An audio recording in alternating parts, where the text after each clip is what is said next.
Hola a todos, muy buenas tardes. Eh, para el Instituto, en representación del Instituto Chileno del Acero, es un honor poder realizar este conversatorio, eh, siendo una primera actividad de muchas que esperamos profundizar más adelante en conjunto con la Asociación de Ingenieros Civiles Estructurales. Así que muy bienvenidos a todos, muchas gracias. Y bueno, en la oportunidad, en este primer conversatorio, eh, tenemos como tema el revisar los alcances, y las implicancias para el diseño estructural en Chile de la puesta en vigencia de la norma chilena NSH 427.2/2019, que fue oficializada en diciembre del año 2021, que establece las especificaciones para el diseño de estructuras con elementos conformados en frío de acero. Entendiendo que ese es el marco, le vamos a dar la bienvenida a los expositores, pero en primer lugar a don Lucio Rique como representante de la AICE, Past President, que nos va a dar unas palabras de bienvenida. Y a continuación vamos a dar inicio a los temas que yo les voy a introducir brevemente en cada uno de ellos. Adelante, Lucio, por favor. Gracias, Juan Carlos. Hola, buenas tardes a todos los que hoy día nos acompañan. Quiero saludar a todos los que están, los asistentes de este conversatorio, especialmente a los socios y socias de AICE que están hoy día presentes. Además, quiero agradecer en nombre de AICE a los expositores de esta jornada, a don Rodrigo Retamales, don Sergio Córdoba y Luis Leiva, por su disposición a aportar en el conocimiento de esta norma.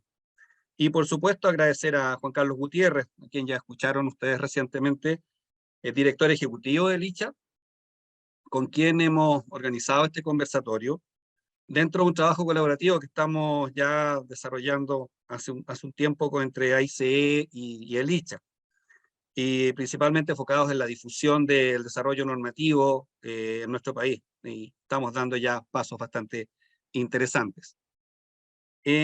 Para ICE es muy importante la difusión de los contenidos normativos para el buen desarrollo de los proyectos estructurales de una manera eficiente y segura, en beneficio de toda la comunidad.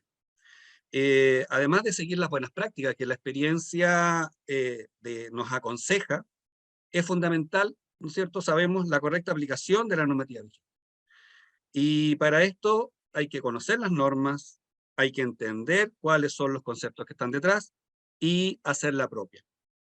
En este caso, junto a Licha, hemos querido conversar, como ya se ha planteado, ¿no es cierto?, en relación a la norma, en relación a la norma 427.2 del 2019, como ¿no es cierto?, está dicho ahí, diseño de miembros estructurales de acero conformados en frío, a partir de planchas y pletinas y barras de acero. Esta norma viene a complementar lo que, ¿no es cierto?, lo abarcado por la norma 427.1 del 2016, que seguramente muchos de ustedes ya conocen, y en el ámbito de estos elementos que son muy utilizados en el trabajo diario de nuestras oficinas. Recalcar lo que ha dicho Juan Carlos recién, yo creo que es súper importante, que es una norma oficial desde el año de diciembre del año pasado, y vigente ya desde junio de este año. Por lo tanto, nosotros como ingenieros estructurales es muy importante que la entendamos, la conozcamos y la apliquemos correctamente. Así que muchas gracias a todos por su asistencia, y la invitación es a disfrutar estas exposiciones que de seguro van a estar muy interesantes y nos van a ayudar en el conocimiento de esta norma. Muchas gracias, Juan Carlos. Gracias, Lucio. Y bueno, les recuerdo que está habilitada en la sección de preguntas y respuestas de la plataforma para que ustedes puedan hacer llegar sus inquietudes y sus consultas. Bueno, Vamos a iniciar entonces este conversatorio estableciendo, dejando claro el marco, digamos, de que esto no es un curso ni pretende ser un análisis en profundidad de los contenidos y la utilización de esta norma. Para eso, el próximo año vamos a dictar cursos de diseño utilizando la norma NSH 427.2, donde se van a abordar en profundidad con ejemplos y donde se va a disponer de una certificación de habilitante. ¿Ah? En este caso, el objetivo entonces es poder tener una visión panorámica y sobre todo de cuáles son los efectos de esta norma, cuáles son los pasos que se dan y de qué manera el diseño estructural en acero tiene avances y tiene claridades y de qué manera este diseño se ve eh, fortalecido con la puesta en vigencia de esta norma, separando de que esta norma pasó el proceso de anteproyecto normativo, después consulta pública, tramitación en un comité técnico, aprobación por el INN, oficialización por parte del Ministerio de Obras Públicas y publicación en el Diario Oficial. Ese proceso culminó la oficialización fue en diciembre del año pasado, por lo tanto, transcurridos 6 meses de la publicación en el Diario Oficial, desde junio del 2022, esta norma ya está plenamente vigente y en vigencia, quiero decir. Por lo tanto, efectos en los proyectos en desarrollo, en estudio y en ejecución, es imperativo que puedan utilizarla y poder reconocer cuáles son los cuidados que se deben considerar, cuáles son los avances, cuáles son las atribuciones y cuáles son las obligaciones. Así que, entendiendo ese marco, solamente remarcar, digamos, nuestros agradecimientos al equipo de expositores. Y bueno, como en la primera presentación va a estar a cargo de don Rodrigo Retamales. Rodrigo es ingeniero civil estructural, PhD y académico de la Universidad de Chile, consultor senior en ingeniería sísmica y estructural, y con él vamos a revisar cuáles son las principales diferencias en el diseño de perfiles conformados en frío versus los perfiles laminados y soldados, algunos aspectos normativos.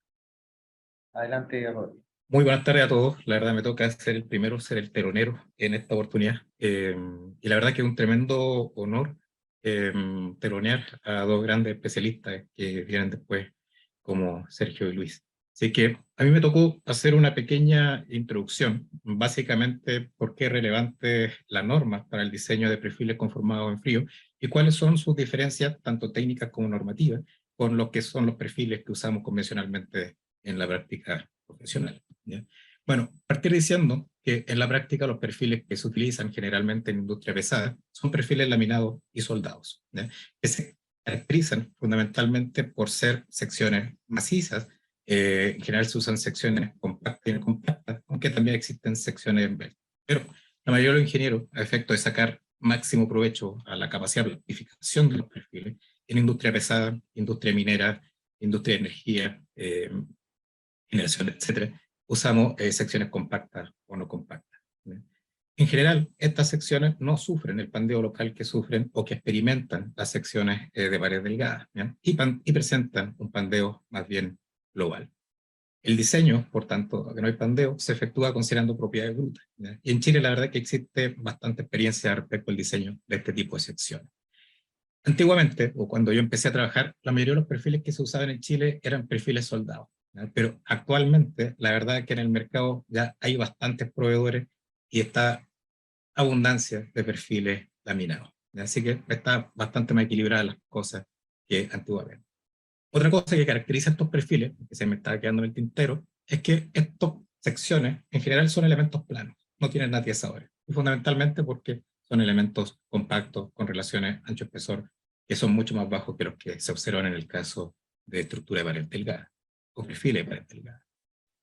Los perfiles laminados de soldados, históricamente en Chile, se han diseñado en conformidad con la norma NSH 427, que data del año 1974 y que su última actualización había sido en el año 1977.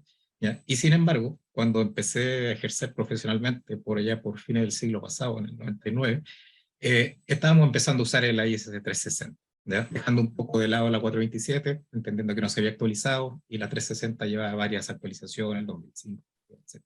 ¿Ya?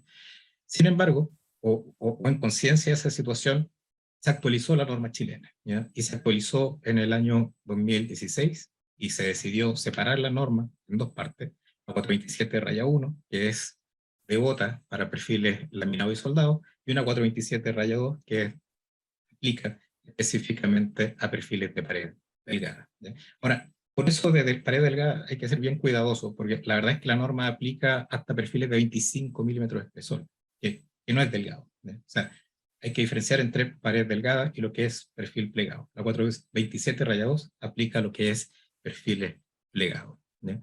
Ahora, la norma 427-1, si uno se va minuciosamente y lee el prefacio, ¿ya? Va a encontrar que dice la norma chilena, la 427-1, que se basa en el estándar norteamericano ICC 360 del año 2010, pero que ha incorporado todas las desviaciones que se han considerado necesarias para la correcta aplicación en el territorio nacional, ¿ya? Es decir, cuando uno lee la 427, tiene que empezar a buscar cuáles son las desviaciones respecto al estándar ICC 360. Entonces, conviene utilizar la normativa local, ¿no?, por las desviaciones que uno se encuentra en su lectura. Pasando a los perfiles conformados en frío, la verdad es que en general son secciones típicamente, ¿ya? Son perfiles de pared delgada, son perfiles relativamente económicos, ¿ya? Por ser perfiles de pared delgada, son muy susceptibles a presentar pandeo elástico, pandeo local, ¿ya? Pandeo que se produce mucho antes que se alcance la fluencia en el perfil. Y por lo mismo, el diseño hay que efectuarlo con propiedad efectiva, ¿ya? Lo cual requiere que el proceso sea iterativo, ir determinando ¿cómo se llama?, lo ancho efectivo en función de las cargas, etc. Los elementos generalmente son atizados a efecto de optimizar las secciones, ¿ya?, y sacarle máximo provecho a las secciones.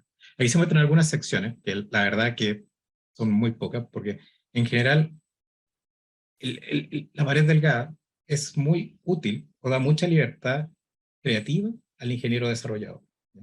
Y se puede desarrollar tantas secciones como permita, digamos, el equipo desplegado que se utilice, ¿ya? Aquí se muestran algunas secciones, pero la verdad es que existen infinitas combinaciones de perfiles o secciones, geometrías distintas, ¿ya? Un tema que es importante, en este caso, que vamos a ver un poquito más adelante, es el aplanamiento del alma, ¿ya?, así como el pandeo local, el apartamiento del alma sobre apoyo o en puntos de carga. Los perfiles conformados en frío, antiguamente, cuando empecé a ejercer, por ejemplo, el año 2000, insisto, se diseñaban en conformidad con el estándar norteamericano, el ASI S100, ¿ya?, que es el estándar norteamericano para secciones conformadas en frío, ¿ya? Actualmente, hoy, ¿ya?, está vigente ya desde el año 2017, la norma, perdón, 2019, la norma chilena para diseño en perfiles conformados en frío, ¿ya? Y esta norma incorpora algunas variaciones respecto a la ICI.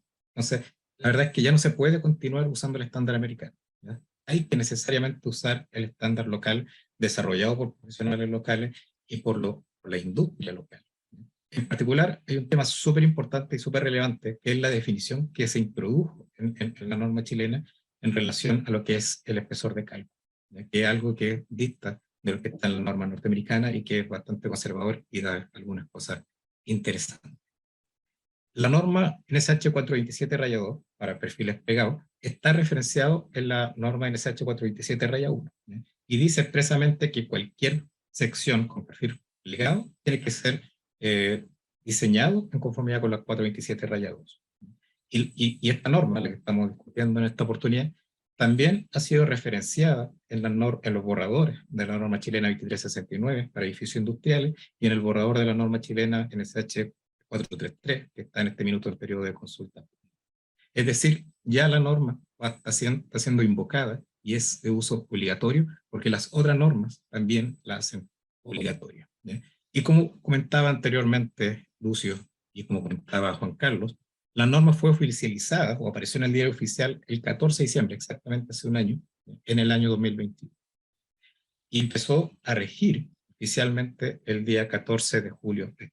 Es decir, cualquier estructura metálica con pared plegada, pared delgada o sección plegada, obligatoriamente tiene que ser diseñada en Chile en conformidad con los requisitos de esta norma. Los perfiles de pared plegada se usan masivamente. Aquí muestro un ejemplo: vivienda. Hay mucha vivienda diseñada hace ya una veintena de años con estos perfiles de pared delgada. Y yo en lo personal he trabajado muchísimo con este tipo de secciones, ensayos y diseño, en particular en diseño de tabique, diseño de racks. La mayoría se hacen con los sistemas que ustedes ven en pantalla, ¿ya? Y requieren el uso de la norma en cuestión. Ahora, el uso de la plancha delgada y el proceso de conformado, ¿ya?, impone desafíos adicionales al diseñador, ¿ya?, que son recogidos por la norma NSH 427-2. La norma 427-2 es una guía, ¿ya?, que cubre los distintos aspectos que caracterizan el comportamiento de los perfiles plegados y conformados en frío. Primero, la norma se hace cargo de que el pandeo local se produce antes que la fluencia, ¿ya? Como en una pared delgada, se produce el pandeo elástico a muy baja carga, muy por debajo de las cargas de fluencia. Y eso obliga a considerar un procedimiento iterativo para el cálculo de propiedades. La figura que ustedes ven ahí en pantalla, la de la mano izquierda, muestra el pandeo local en compresión, ¿ya?, de una sección tipo canal latizada, ¿ya? Ese pandeo local se produce en una longitud relativamente pequeña. Y en la figura central ustedes pueden ver el pandeo por flexión de la misma sección. Y en la figura de la masa a la derecha ustedes pueden ver cuál es la distribución de esfuerzo que se produce en una sección, en un elemento que tiene atizadores en los extremos. Pueden ver que en la zona central la carga es muy baja, el elemento se pandea y los esfuerzos se concentran hacia los bordes, en la zona donde están los pliegues, que son los puntos más rígidos de la sección, donde se concentran los esfuerzos. Y eso obliga al tema del cálculo de propiedades efectivas. Y la norma establece todos los procedimientos que hay que utilizar para calcular esos anchos efectivos, ya sea en flexión o en compresión. Lo otro que caracteriza a los perfiles de este tipo, y que está también incluido en la norma, es su susceptibilidad a la torsión, ¿ya? Los perfiles, estos tienen pared delgada, tienen una resistencia a la torsión muy baja. Y es por ello que presentan mecanismos de daño, mecanismos de falla, ¿ya?, modos de falla, como los que ven en pantalla. Se ve, por ejemplo, lo que se llama el pandeo distorsional, ¿ya?, en compresión, que consiste en una rotación de la sección con ligero desplazamiento de los nodos, que es un estado de daño, un mecanismo de falla que no se observa en perfiles laminados o soldados. Es característico de usar pared delgada. Y acá se ve lo mismo, un pandeo distorsional en flexión. Es decir, aparecen nuevos mecanismos de daño, ¿ya? Y este en particular se observa en longitudes, digamos, un poco mayores que las que se necesitan para producir el pandeo local. Ya a nivel global de los elementos, y en el caso de las vigas, se produce el pandeo lateral torsional, es lo mismo que se observa en vigas de acero normales, digamos, laminadas o soldadas. Y en el caso de columnas, se observa el pandeo flexo-torsional, que se produce mucho antes que el pandeo por flexión, también por la baja resistencia a la torsión de las secciones, ¿ya? El aplastamiento del alma en los puntos de apoyo y en los puntos de carga es otro tema que también está tratado en la norma 427-2, ¿ya? Acá se esquematiza, digamos, los puntos donde hay que verificar este mecanismo de falla, y en la figura de la derecha se observa en qué consiste el mecanismo. En los puntos de apoyo, en general, en este tipo de sección, es difícil colocar atizadores, rigidizadores o elementos que permitan reforzar el alma, ¿ya?, y se produce ese aplastamiento, ¿ya? Y eso requiere verificación especial, y que también está incluido en la norma, ¿ya? También en este tipo de perfiles se observan variaciones en las tensiones de fluencia y de rotura, ¿ya? Y eso se ilustra con la figura que está en pantalla, donde se muestran las distintas secciones, los distintos puntos de un perfil canal en pared delgada o plegado, ¿ya? Y aquí pueden ver que en los puntos de pliegue se observan concentraciones o aumentos de las tensiones de fluencia y de las tensiones últimas de rotura, ¿ya? Se puede ver que, por ejemplo, acá En azul se muestra la resistencia a influencia nominal, y se puede ver que en la zona donde el acero está virgen, los puntitos muestran las tensiones de fluencia, pero en los puntos, los pliegues, las fuerzas de fluencia pueden ver que aumentan, las tensiones de fluencia aumentan significativamente, ¿ya? Y lo pueden ver tanto en una como en otra pliegue de la sección. La línea verde acá muestra la resistencia última y pueden ver exactamente la misma historia. Con cuadritos pueden ver la resistencia del material virgen, y en la zona de los pliegues la resistencia también tiende a dispararse. Y eso se explica porque el proceso de plegado genera un endurecimiento del acero, ¿sí?, que en esencia tiende a hacer aumentar tanto la tensión de fluencia como la resistencia última, ¿sí?, pero que tiene un efecto también en reducir la capacidad de ductilidad del elemento. Entonces, un perfil inicialmente tiene una tensión de fluencia baja y una tensión última determinada, ¿sí?, y una determinada capacidad de utilidad, y esa utilidad se ve reducida como efecto del formado. Y finalmente, algo que también es súper importante, es que la norma proporciona una guía para diseñar soldaduras y conexiones, ¿sí?, que son bastante especiales por los espesores típicos que se utilizan en este tipo de material. Y finalmente, la norma tiene un anexo, que es el anexo 1, ¿sí?, que permite utilizar el método de diseño por resistencia directa, ¿sí?, que se basa en los métodos de banda finita, y hay software como el que se indica ahí en pantalla, ¿sí?, que permite efectuar el análisis de los distintos modos de falla que tienen estos perfiles plegados, ¿sí? Y la verdad es que son una ayuda, ¿sí?, para el diseñador, para simplificar los diseños, ¿sí?, simplificar los análisis y clasificar el uso de este material. Bueno, eso en esencia lo que quería contar en relación al uso de estos perfiles y sus principales diferencias con lo que son los aceros laminados y soldados. Muchas gracias. Muchas gracias, Rodrigo, por la presentación, muy sintética. Y bueno, vamos a dar el paso ahora, estamos muy bien dentro de los tiempos, a la siguiente presentación, donde vamos a revisar cuáles son las disposiciones generales, los límites dimensionales, miembros estructurales en tracción, corte, conjuntos y sistemas estructurales. Reitero que no vamos a analizar cada uno de los procesos de cómo se diseñan, sino más bien qué es lo que aborda esta norma y de qué manera esto afecta los proyectos que están actualmente en desarrollo, los futuros proyectos, como se hacía anteriormente. Y bueno, para esto nos va a acompañar don Sergio bueno, primero, Rodrigo Retamales, fue secretario técnico del comité del INN, de la NSH 4272. Y bueno, tanto Sergio como Luis participaron en ese comité. Sergio Córdoba nos va a presentar esta siguiente módulo. Él es ingeniero civil estructural de la Universidad de Chile, magíster en ingeniería estructural de la Universidad Católica y consultor especialista en ingeniería estructural. Adelante, Sergio. Muchas gracias.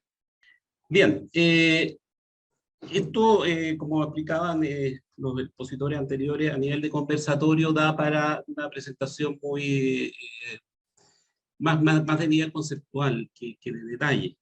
Y hay cosas que vale la pena explicarlas aquí, aunque porque la norma en sí no es un texto pedagógico, no tiene la función de enseñar a calcular. La norma básicamente explicita requisitos que deben cumplirse y explica las verificaciones que deben hacerse. Entonces, probablemente cuando uno es primerizo en este tipo de elementos tiene que meterse un poco antes a entender cómo opera y adquirir cierta destreza en él, ¿ya? Sí tiene algunas dificultades que requieren mucha claridad conceptual, diría yo, pero son conceptos que evidentemente todo ingeniero estructural que se dedica al ejercicio los tiene absolutamente claro. Lo que pasa es que uno acá se mete en cosas que habitualmente no controlan los diseños o definitivamente uno le hace el kit, como por ejemplo los pandeos locales. Aquí uno diseña con pandeos locales. En el diseño tradicional los pandeos locales están prohibidos, bueno, aquí están permitidos, ¿ya? Y hay que aprender a diseñar con ellos. Esa es la complejidad. ¿De dónde nace esta norma? Bueno, nosotros como país tenemos que tener un cuerpo normativo sólido, consistente y completo. Y hasta hace algunos años atrás estábamos en déficit en estos aspectos en algunas normas. Y el ICHA ha sido el gran impulsor de poder desarrollar estas normas que nos estaban faltando, ¿ya? La 427 data del año 57, imagínense, de diseño, era una sola norma, pasó por varias revisiones, una norma de emergencia, después una en consulta pública, después una que nunca se oficializó el año 77 y recién el año 2016 aparece la 427, pero la 427 se da cuenta que no puede abordarlo todo y se limita al diseño estático de elementos de pared gruesa, si es que queremos hablarlo del diseño tradicional, digamos, en donde los pandeos no nos gustan. Y deja pendiente el capítulo de elementos conformados en frío, que se asocia normalmente a pared delgada, pero como explicaba Rodrigo, no necesariamente así, puede llegar hasta 25 milímetros. Bueno, y esta norma sale finalmente después de un trabajo muy intenso y muy provechoso que se hizo en un comité técnico con participación de los fabricantes, los proveedores y nosotros también, en particular aportando nuestra visión como ingeniero estructural.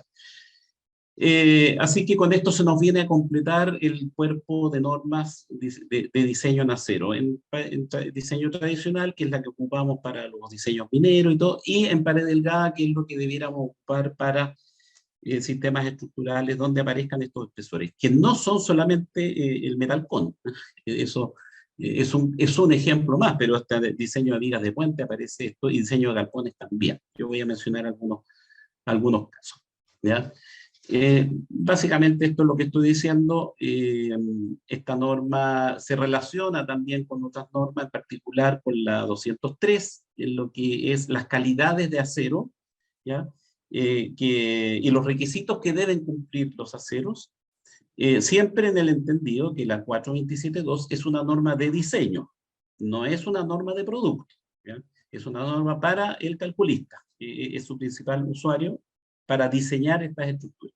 Entonces, las calidades de los aceros las vamos a ir a chequear en la 203, donde se incorporaron los elementos plegados, y en el caso de los de pared delgada, nace la protección a la corrosión de manera obligatoria. Ustedes entenderán que un elemento de 0,6 milímetros, 0,8 milímetros, no puede ser acero negro, porque eso duraría nada en condiciones ambientales, ¿ya?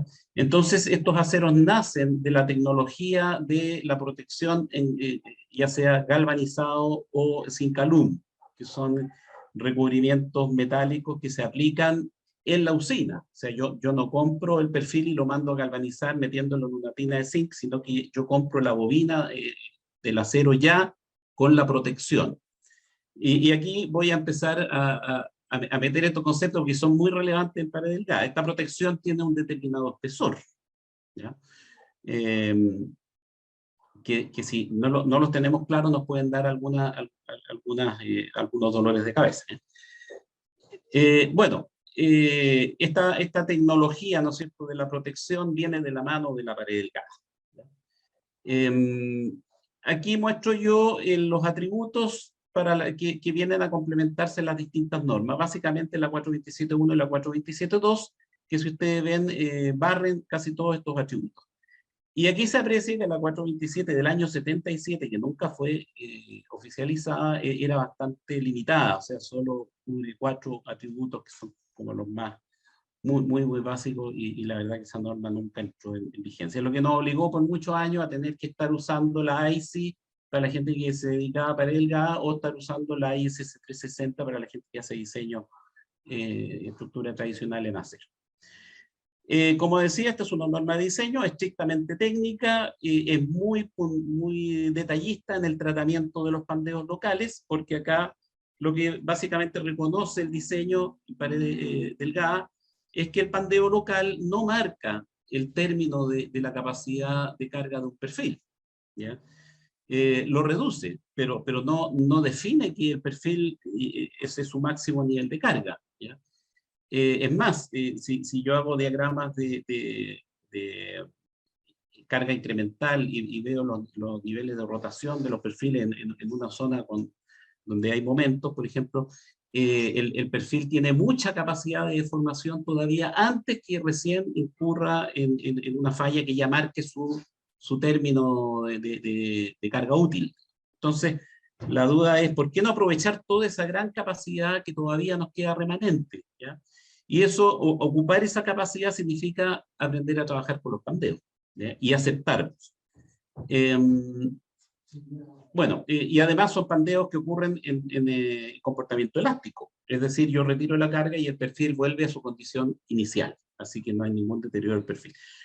Comentarles también que esta tecnología permite que los aviones vuelen, porque si hiciéramos diseño de aviones que son cáscaras de pared delgada con diseño tradicional, donde no hay pandeos locales, los aviones no podrían elevarse por el peso que tendrían, ¿ya? Entonces, esta tecnología es la que usa la industria automotriz, es la que usa la industria aeroespacial, la que usa la industria aeronáutica. Y ahí está la prueba de que hacemos cosas muy complejas y donde se ocupan y funcionan perfectamente bien. La formulación, no quiero aburrirlos con esto, pero básicamente lo que mencionaba Rodrigo es que cuando empiezan a aparecer pandeos, la zona que pandea yo la descuento y me quedo con una sección más pequeña, ¿ya? Y aquí vienen las primeras complejidades. Cuando yo aplico un nivel de carga y el perfil no pandea, yo podría definir un nivel de carga a la cual empieza el pandeo. Pero una vez que empieza el pandeo, yo digo, no me complica porque es un pandeo elástico, entonces la zona que pandeó la voy a eliminar de mi perfil.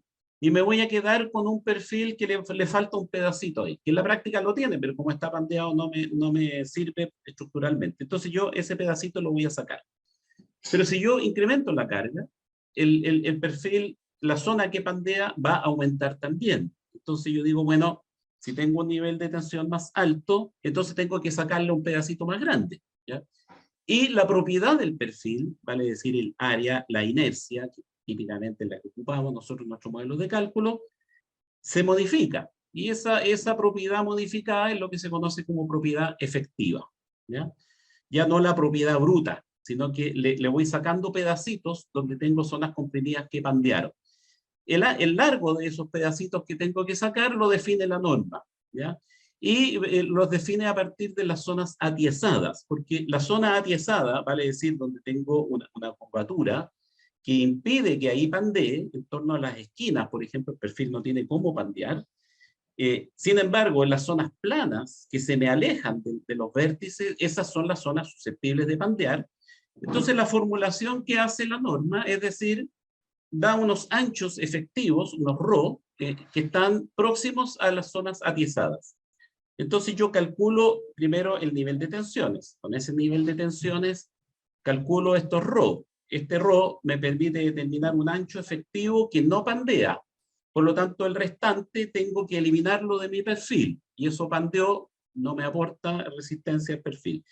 Y en esa condición, vuelvo a calcular la inercia a este perfil, y me doy cuenta que las tensiones ya no son las que tenía al principio, que ahora como tengo un perfil reducido, aumentaron, así que tengo que iterarlo hasta que logro congeniar el estado tensional con los anchos que aportan en torno a las zonas atiesadas. Y después de varias iteraciones, cuando llego al equilibrio, esa es la sección que corresponde, cuando me refiero a sección, me refiero a área, me refiero a inercia, ¿ya? Me refiero al área de corte. Esa es la sección que corresponde a ese estado tensional. Y ya se empiezan a imaginar la complejidad de esto. Si yo un metro más allá, en el mismo perfil, tengo un estado tensional distinto, bueno, las propiedades efectivas que tiene el perfil en esa sección son diferentes. Así que ya vamos a hablar un poco cómo calcular con esto, porque se ve un poco complejo. Volvamos un poquito a los materiales, ya los espesores. Nosotros estamos hablando de pared delgada, desde 0,3 milímetros, por ejemplo, ¿ya? Y típicamente llegamos hasta 3, incluso 6 milímetros. Si alguien dice, ¿dónde está la pared delgada? En realidad, pared delgada es un concepto de cómo trato los pandeos locales. Si yo en 25 milímetros permito pandeos locales, sería diseño IC o diseño de 427.2.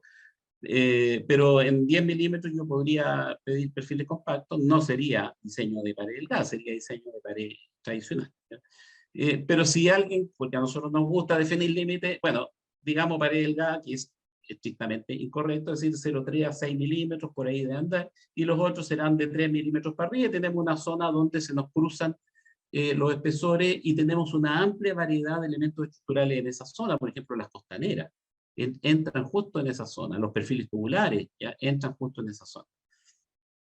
Así que estos diseños tienen una zona ahí en que se mezclan.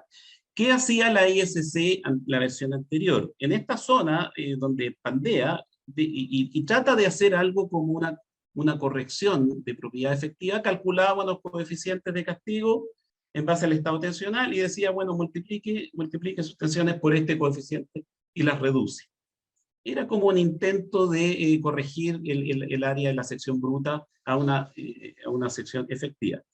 La última versión de la ICC reconoce definitivamente que el diseño en pared delgada es mucho mejor, conceptualmente más completo. Entonces, hoy día esa formulación ya no existe, esas compensaciones ya no existen, y dice definitivamente váyase a diseñar a la norma de pared delgada. Ya no trata de hacer estas compensaciones y reconoce que esta norma es mucho más poderosa en elementos delgados. Así que sencillamente dice, si usted cae en esto, yo no le voy a pedir factor de corrección, haga el diseño por pared delgada. Algunas aplicaciones, aquí tenemos perfiles en general comerciales, costaneras, setas, qué sé yo, perfiles tubulares. Todo lo que es panelería, cubiertas, revestimientos, placas colaborantes, todo eso es diseño de pared delgado o de elementos conformados en frío. Y formas a pedido. La gracia de estos perfiles es que yo puedo hacer la forma que pueda hacer, ¿ya? O sea, no tengo limitaciones. Yo con una plegadora podría fabricar el perfil de la forma que yo quiera. Algunos perfiles son con nombre, digamos, marca comercial, por ejemplo, los tubes, que de un proveedor muy reconocido en esto. Ellos tienen perfiles de pared delgada y con eso hacen galpones. Y estos perfiles, ustedes ven, tienen atiesadores. Estos atiesadores, cuando ya tienen zonas planas muy extensas, ustedes ponen un atiesador ahí y vuelven a generar un punto duro a partir del cual no pandea la sección, por lo tanto las propiedades del perfil mejoran muchísimo, ¿ya? Así que estos atiesadores, que se ven tan inocentes, estos bordes dobladitos, es clave para que esto funcione. ¿Ya? Si no está bien ejecutado, esto no funciona, pasa a ser una plancha lisa que pandea y la propiedad efectiva se reduce muchísimo. ¿Ya? En puentes, por ejemplo, todas las verificaciones de atiesadores por las verificaciones de pandeo del alma está basado en el diseño de elementos de pared delgada.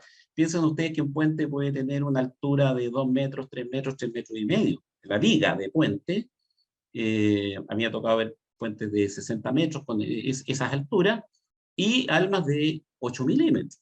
¿Ya? Entonces, claramente ahí las verificaciones locales, ¿no es cierto?, que se hacen de las relaciones de PLT, indican que es mucho más económico poner atiesadores y generar zonas medias rectangulares, ¿no es cierto?, que están atiesadas en todo su borde, para que la zona panel que se genera dentro no pandee, o que yo controle las tensiones ahí, en vez de subir el espesor del alma. Sube el espesor del alma a 12, a 16 milímetros y el puente sale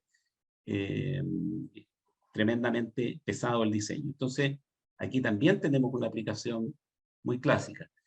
Las tablestacas también son diseño de elementos conformados en frío y aquí hay algunos casos también de perfil laminado, ¿ya? Son bien particulares. Las tablestacas son espesores altos. Y los pre-engineer building, que son los típicos galpones que hacen en Estados Unidos con empresas como Butler, American Building, Steel Building y todas las otras hacen exactamente lo mismo. Ellos hacen diseño de vigas y columnas con las verificaciones de pandeos locales con propiedades efectivas reducidas. Algo de la fabricación de esto, bueno, es un proceso de fabricación en continuo. Normalmente los proveedores de mejor estándar fabrican esto en proceso continuo. Entonces aquí los elementos son desenrolladores, el acero viene en formato de rollo, y algunas cosas especiales pueden hacerse en plegadora. La gracia de la plegadora es que yo puedo hacer geometrías mucho más complejas, a pedido. No estoy limitado a lo que me da una máquina, una rollformer que solo sabe hacer una forma. Acá yo puedo hacer la forma que quiera, pero sí me limita a que es una fabricación batch. Estoy limitado al ancho de la plegadora. Si la plegadora es de 3 metros, ese es mi ancho, o mi largo del elemento que estoy fabricando, ¿ya? También hay plegadoras industriales que dan más espesores y mayores longitudes. Si, por ejemplo, ustedes tienen un elemento estructural que requiere 12 metros, bueno, yo puedo hacerlo en una plegadora de 6 metros, de 8 metros, y después los pongo y hago una soldadura, ¿ya? Y ahí tengo un elemento con la forma que ustedes quieran y de la longitud que yo necesito, ¿ya? Y ya los de alta productividad, que son las rollformers, que yo pongo el rollo y mediante rodillos van haciendo deformaciones sucesivas, paso a paso, hasta que logro la pieza con la geometría final que yo deseo. Las rollformers en general tienen una limitante de espesor. Yo no, en una rollformer puedo procesar, en estas, por ejemplo, esta máquina me tocó a mí no diseñarla, pero el producto sí lo diseñé, y para la empresa que hacía esto, dimos las explicaciones de la máquina y la tuve que ir a comprar. Y la interacción con el proveedor era que si yo quería 0,5 milímetros más, la máquina subía de precio, pero una cifra estratosférica. Entonces, esta máquina, por ejemplo, en particular, se diseñó para procesar espesores de 0,8, 1 y 1,2. ¿Ya? Y si yo quiero meter aquí 0,6, no me va a funcionar. El espesor, la geometría no va a quedar bien copiada. Y si meto 1,6, la máquina la voy a hacer pedazo, voy a cortar las cadenas. O sea, es muy, muy sensible, y estas máquinas tienen un rango de operación, ¿ya? Así que cuando ustedes quieren una costanera de 6 milímetros, se van a dar cuenta que hay una letra chica en todos los catálogos de proveedores que dice: mire, eso solo lo hacemos a pedido, porque probablemente lo hacen en otro tipo de proceso, porque pagar una máquina de estas para fabricar una vez a las 500 una costanera de 6 milímetros, no, en Chile al menos no es comercialmente, no se paga. Una máquina de estas vale $800.000, $1.000.000. Entonces, quedó limitado a ese rango de espesores, ¿ya? Y por lo tanto el proveedor tiene que tener clarito qué es lo que va a ofrecer.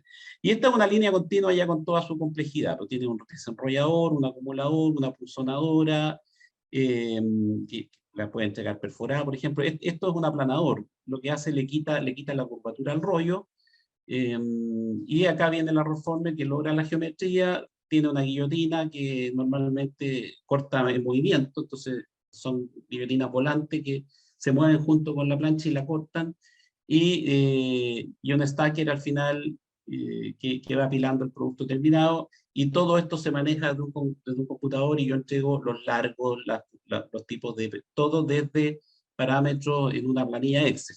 Así, o sea, aquí no hay nadie que intervenga en la máquina, lo único que hace un operador, pone el rollo y se asegura que sea el espesor que requiere, ¿no? Hay una conversación bien interesante y que tiene algo de complejidad con los espesores, ¿ya? Les decía yo que el bajo espesor nace junto con la tecnología, y son cosas inseparables, del galvanizado o del proceso de recubrimiento metálico, que viene aplicado desde la usina, ¿ya? En este caso, estoy mostrando yo un espesor de acero base en gris y el espesor del recubrimiento. Si esto fuera galvanizado, tiene un espesor, y si fuera Sintalum tiene otro. Pero el galvanizado también tiene distintos grados. Hay G40, hay G60, hay G90, y eso me va cambiando el espesor del galvanizado. Lo mismo el Sintalum, Z50, Z70, etc. Entonces la pregunta es, yo como ingeniero me interesa el acero estructural, el acero base. Y cuando yo compro un 0,8, o cuando tengo que diseñar con 1, ¿qué espesor tengo que poner en el cálculo? 1, ese 1 incluye el recubrimiento. Si esto fuera 18 milímetros, da lo mismo, es irrelevante.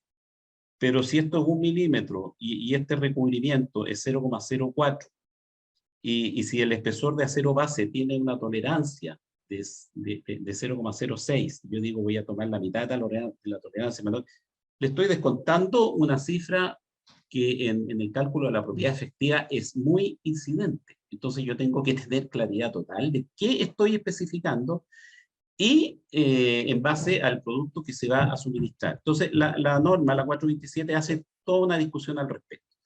Para más complejidad, la tolerancia del espesor del acero base es de un 10% según estándar STM. Sin embargo, las tolerancias de diseño del espesor es de un 5%. Entonces uno dice, acá hay una contradicción. La práctica no es una contradicción, pero hay que resolverlo, ¿ya? ¿Cómo se resuelve esto? Bueno, primero aclarando los conceptos. El 10% es efectivamente una tolerancia, ¿ya? O sea, el espesor viene con un más menos, y eso es ese 10%. Sin embargo, lo de diseño no es una tolerancia, es una desviación que busca darle, digamos, confiabilidad al modelo de cálculo, ¿ya? El modelo de cálculo de estas estructuras, en el caso que estamos tomando nosotros basado en la IC, tiene una componente fuertemente experimental. Por lo tanto, en los experimentos yo tengo una nube de puntos que representan un determinado comportamiento. Bueno, yo a esta nube de puntos le ajusto una curva que es mi curva de diseño, y esas fórmulas de diseño tienen una confiabilidad de un 5%. Entonces no es una tolerancia. Es, si yo me manejo dentro de esos rangos de espesor, mi cálculo funciona bien, porque esa es la confiabilidad del modelo de cálculo. Sin embargo, mi materia prima viene con una tolerancia de un más o menos 10%. Entonces yo tengo que cumplir lo más restrictivo de los dos, que en este caso es el 5%. ¿Cómo resuelvo eso? Bueno, tengo que ajustar el espesor de cálculo al mínimo del espesor de la tolerancia de la materia prima, ¿ya? Y podría no ser al mínimo, puedo dejar un 5% de holgura, de tal forma que de ahí tenga el más menos 10% de la materia prima, pero yo con mi 5% cubro el espesor mínimo que me podría llegar en el producto que estoy especificando, ¿ya? O sea, básicamente es el calculista el que tiene que resolver esta, que no es una discrepancia, repito, tengo que hacer conversar la tolerancia con que viene la materia prima, y eso viene de los procesos de laminación, así que yo no tengo cómo cambiarlo, con la confiabilidad de mi formulación de cálculo, que es más restrictiva que la tolerancia de la materia prima. Entonces tengo que hacer una corrección de espesores de cálculo. Bueno, la norma, la 427.2, tiene una tabla donde muestra cuáles son los descuentos que hay que hacer para los espesores de cálculo, aclarando, obviamente, que el espesor del galvanizado, el zinc alum, no es estructural. Eso de plano, usar pintura estructural en este caso no está permitido eso. Eso no es estructural, por lo tanto hay que descontarlo, ¿ya? Aquí hago la misma explicación que estadística, ¿no es cierto? Tengo una fracción defectuosa de un 5% y por lo tanto este es mi límite de valor de cálculo, tengo que alinearlo con el mínimo del espesor de acero que me permite la norma, y eso está resuelto aquí ya con el espesor de cálculo que hay que usar en todos los casos. Como era muy complejo distinguir entre galvanizado y zinc alum, porque los espesores que dan son distintos, uniformamos a uno solo. De hecho, muchas veces uno cuando calcula ni siquiera sabe si lo que va a llegar es galvanizado o zinc alum. No tiene cómo saberlo, y tener que empezar a especificar ese tipo de cosas, la verdad que escapa un poco al calculista, ¿ya?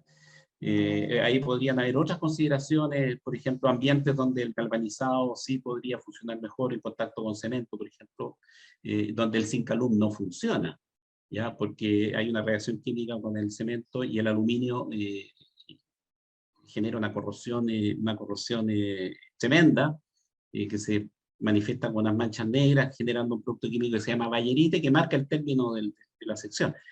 Esa es la razón, además, por la cual las placas colaborantes son galvanizadas, no zinc alum, ¿ya? es porque hay una incompatibilidad química con el cemento, lo que no ocurre con el zinc. Bueno, algo más entretenido, aplicaciones varias de esto, los sistemas de pre-engineered building, estos perfiles tipo tubes, tipo M, hay varios comerciales acá que tienen estos atizadores que básicamente buscan mejorar las propiedades, ¿no es cierto?, tratando de sacarse el máximo provecho en torno a estos atizadores que son muy económicos de hacer, consumen muy poco acero y mejoran muchísimo las propiedades del perfil. Los pre-engineered building clásicos de Estados Unidos. Y para terminar, quiero plantear aquí, ¿y cómo diseño? ¿Cómo uso esto para hacer diseño? Porque ya se ve que estos procesos iterativos no son muy simples. Bueno, existen software especializados en que yo pongo los perfiles y el software, pongo los estados de carga, las combinaciones, y el software va determinando el estado tensional en una sección, corrige las propiedades de la sección, tanto para deformaciones como para tensiones, o sea, el EI lo recalcula, y calcula el I también para tener el módulo resistente, el equivalente al módulo W, según el estado tensional. Bueno, y 30 centímetros más allá el estado tensional es otro, y el software es capaz de recalcular ahí, y 30 centímetros más allá las propiedades son otras, y después se invirtió el momento, y el perfil, en este caso los perfiles no son simétricos, ya para un lado y para el otro pandean distintos. Bueno, y estos software son fantásticos y hacen todas estas verificaciones. Son bastante complejos de usar porque uno tiene que tener clarito lo que está haciendo, ¿ya? Pero van operando en función de las tensiones de trabajo, que es lo correcto. Una manera simple que uno podría hacer, y que muchos lo hacen, es decir, bueno, yo no tengo esos software y la verdad que meterme en esto también tiene un desgaste muy grande. Me gustaría calcularlo con mi software tradicional, que no sabe para el gas. Entonces, yo podría hacer lo siguiente. Podría calcular las propiedades efectivas del perfil.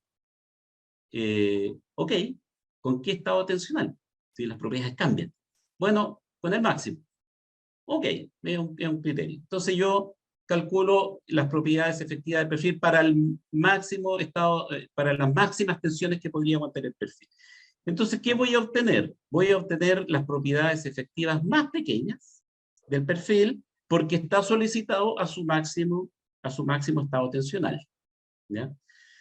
Y bueno, yo con ese tabla, digamos, podría hacer una tabla de carga, y estoy pensando en los proveedores, aquí el problema que tienen ellos, digamos, que en sus catálogos pueden dar el perfil y pueden dar la inercia reducida, la inercia efectiva, ¿no es cierto? Pero la inercia la pueden calcular para una estado tensional. Lo cargan al máximo y ahí calculan la inercia efectiva. Y yo con esos valores puedo hacer mi modelo tradicional y pongo las cargas y hago mi cálculo convencional, ¿ya? Y verifico si da o no da. El cálculo de deformaciones es similar, pero ocurre para un estado tensional distinto, para peor. Entonces, si yo quiero el EI, para ver cuánto se deforma en mi estructura, la normativa limita la tensión máxima en el borde más comprimido, y en base a ese límite me calcula una inercia, que es distinta de la inercia que me calcula por resistencia. Los límites que pone son diferentes. Entonces, bueno, ok, yo calculo mi inercia ahora para calcular deformaciones, no para calcular resistencia, y calculo mi propiedad efectiva para calcular tensiones. Y hago mi modelo tradicional con eso, le pongo las cargas y verifico que las tensiones, ¿no es cierto?, estén bajo que no sobrepasen las que yo defino por las capacidades del perfil. ¿Cuál es el problema de eso? Que es conservador. Es conservador, ¿por qué? Porque en realidad estoy considerando los perfiles en su máximo estado tensional en circunstancias que yo puedo estar lejos de eso. En ciertos lugares mi perfil va a estar holgado y por lo tanto las propiedades que tendría en esas secciones son mucho mayores. Entonces se va a deformar menos y las tensiones que va a tener ahí puede estar tremendamente holgado. Y yo estoy verificando ahí como si fuera una sección tremendamente solicitada y al máximo. Entonces, ¿qué gano? Bueno, que la simpleza de lo que siempre hemos hecho, ¿ya? Y yo creo que entre esos dos mundos hay que ver hasta dónde uno está dispuesto a llegar, cuánto quiere meterse en la comprensión de estos sistemas, y además qué resulta, porque si estoy haciendo, normalmente voy a hacer algún tipo de estructuras con esto, de ciertos tamaños, de cierta importancia, y si lo que me da con este segundo caso, que lo manejo mucho más, de manera más clara, es razonable, bueno, lo dejo y no estoy cometiendo ningún pecado de, entre comillas, estar sobredimensionando, porque a lo mejor de 1,2 podría pasar a 1 milímetro. ¿Ya? Ese podría ser tal vez el beneficio. Pero va mucho en función de qué tipo de proyecto estamos haciendo y obviamente a qué nos dediquemos. Si yo soy un fabricante de paneles y placas colaborantes, probablemente la vía 1 va a ser la que más me interese desarrollar, ¿no? Pero si yo quiero que mis clientes hagan sus cálculos, yo voy a poner una tabla de carga con los perfiles, con las propiedades efectivas ya corregidas, pero al máximo estado tensional, y le pongo eso a su disposición para que él pueda hacer alguna verificación. ¿Ya? Bueno, eso es lo que quería comentarles. Esto es como un poco para entrar en la conversación. Recorrimos un poco de la norma, las cosas que tiene, los tipos de productos, cómo se fabrican los productos. El tema de los espesores acá es relevante. Y algo de empezar a introducir cómo uso esto de manera más amigable, que sea a mí sencillo hacer una verificación y saber si esto está funcionando o no está funcionando, ¿ya? Y siempre está el otro caso de hacerme especialista en el área y usar estos software con toda su complejidad que tienen, ¿ya? Eso es lo que le quería mostrar un poco para motivar las consultas que puedan salir y ya hagamos un conversatorio de esto, que es como lo que el título de la actividad, ¿no es cierto? Bueno, Luis, entiendo ahí, Juan Carlos le va a explicar lo que va a hacer. Lo que yo vi, no me metí mucho en temas de las formulaciones, por razones obvias, no creo que no hay lugar para hacerlo, pero sí hay algún par de cosas que conviene tener claridad conceptual de lo que estamos haciendo. Eso es por mi parte, muchas gracias. Muchas gracias, Sergio, por tu presentación. Te quería pedir si podías dejar de compartir tu pantalla Sí, eso estoy para que tratando de pueda, hacer. sí, ¿Ah? para que pueda eh, a continuación proyectar Luis Leiva. Bueno, en el intertanto de tu presentación y de la de Rodrigo hemos recibido varias consultas, algunas se han ido respondiendo internamente, directamente. Las vamos a comentar todas al finalizar la presentación ahora nuevamente. Estamos haciendo una visión muy panorámica, pero lo más importante es que tenemos como país una referencia actualizada para las especificaciones de cálculo de estructuras de acero con elementos conformados en frío, tanto perfiles como cubiertas u otros elementos que sean conformados, hasta 25 milímetros. Ese es el marco de aplicación de esta norma. Un gran paso de esta norma y fuente de altas discusiones fue el espesor de diseño.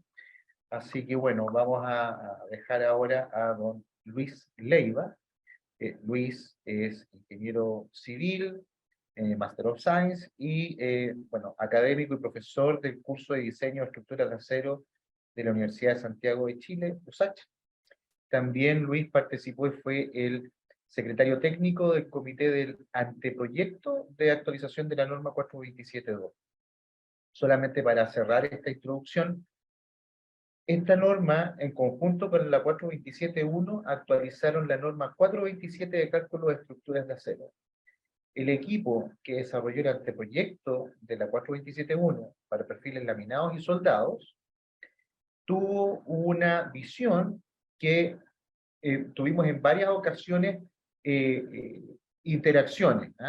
No son dos mundos totalmente desconocidos, ¿ya? Es importante que se sepan justamente para no confundirlos, ¿sí? Para que no se cometan errores de utilizar un método para calcular otros elementos. Así que bueno, dejo con ustedes a Luis Leiva y A continuación de la presentación de Luis, daremos paso a la conversación. Muchas gracias, Sergio, por tu presentación también. Adelante, Luis. Bueno, voy a focalizarme en el tema de diseño de uniones en esta ocasión, dado que no tenemos mucho tiempo. Primero decirles que una de las diferencias, digamos, entre los perfiles laminados y soldados y los perfiles conformados en frío, fuera de las que ya se han mencionado, es el tema del tipo de uniones que enfrentan, digamos. Perfiles laminados y soldados, como todos sabemos, deben ser calculados con uniones soldadas o uniones apernadas, es lo normal. Sin embargo, en los conformados en frío no aparecen más alternativas, no aparecen uniones soldadas también y apernadas también, pero aparecen atornilladas, también conectores de fijación directa, como que usa el sistema Hilti, por ejemplo. ¿Ya? Y eso implica que no solo tenemos más variantes, digamos, de uniones y variantes que hay que evaluar, digamos, sino que también aparecen modos de falla que son distintos a los que estamos acostumbrados, ¿no? Entonces, eso es lo que vamos a tratar de dar una panorámica en este momento. Recordar, digamos, que está especificado de que en la norma 427.2 es para espesores que son menores a este valor que se indica acá, 4,76 milímetros, que corresponde, la cifra extraña corresponde a los 3,16 de pulgada, y ese sería un límite. Para saber un poco cuando estamos uniendo a dónde deberíamos dirigirnos, ¿no? O sea, estamos uniendo dos planchas o dos elementos, digamos, saber a dónde dirigirnos, y eso sería indicando. También aparecen en las conexiones, si hablamos primero de las conexiones soldadas en perfiles conformados en frío, aparece formas de calcular, digamos, uniones que tienen estas son las curvas, ¿no? Que tienen el nombre técnico de soldadura de bisel abocinado, un nombre un poquito extraño, pero que por ser plegados los perfiles tienen curvas, digamos, tienen pliegues, digamos, ¿no? Entonces realmente este tipo de soldadura pues, aparece con frecuencia, digamos, una soldadura de una zona curva, una zona plana o dos zonas curvas. Y además aparece este otro sistema un poco raro, que es un sistema de puntos, una soldadura de puntos, donde estamos soldando una plancha delgada contra una plancha más gruesa. ¿Sí? Y que nos obliga a tener algo que algo nuevo, digamos, podría decir, que usar una colilla de soldadura, ¿ya? Para poder materializar esa unión. Ahora, dentro de la soldadura aparecen varias variantes, digamos. La primera que aparece en la norma es la soldadura de tope, ¿ya? Donde simplemente toma el área de soldadura multiplicado por la capacidad de la soldadura, o el área de soldadura por la capacidad del metal base, y bueno, y se toma el mínimo de ambos. Básicamente es eso, en el caso del corte. Y bueno, y hay una gran variedad de factores de minoración y de factores de seguridad, digamos. Toda la norma, por cada caso tiene su propia pareja de factores de reducción, ¿no? O factores de seguridad. Entonces, también está esta soldadura puntual, digamos, que uno podría fijar una plancha, como digo, contra otra, una plancha delgada contra una plancha gruesa. Y aparece un poco lo que les mencioné recién, digamos, este tema de poner una zona de unión puntual, ¿no? No voy a soldar en puntos, digamos. Hay ciertas consideraciones, digamos, como por ejemplo no se puede utilizar si la parte de acero más delgada tiene más de 3,8 milímetros. O si yo se me ocurre colocar dos planchas unidas dos planchas delgadas contra una plancha gruesa, esas dos planchas sumadas no pueden sumar más de los 3,8 milímetros. Eso se refiere a eso.